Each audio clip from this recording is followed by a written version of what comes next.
সন্তান আর সম্পদ এটা দুনিয়ার জীবনের সৌন্দর্য। ছোট ছেলে মেয়েরা সোনামণিরা না থাকলে পৃথিবীতে কোনো সৌন্দর্য থাকতো? স্বামী স্ত্রীর ভালোবাসা কয় বছর? রং ধরা যৌবন জং ধরে শেষ। 1-2 বছর পরে আর আগের ওই মাতলামিটা থাকে না, ওই ভালোবাসাটা থাকে না। এরপরে ভালোবাসাটা হয় ছেলে মেয়েদের কারণে, ঠিক কিনা?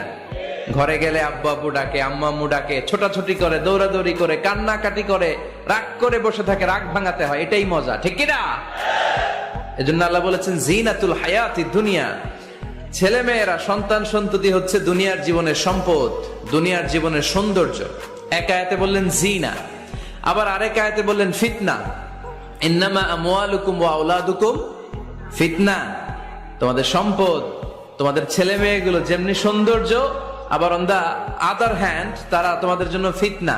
কারণ এই সন্তানের মুখে খাবার তুলে দেওয়ার জন্য অনেক বাবা হারাম পন্থায় উপার্জন করে, এরকম আছে না নাই? তাহলে ওই সন্তান শুধু জিনা না, ওই সন্তান ফিতনা।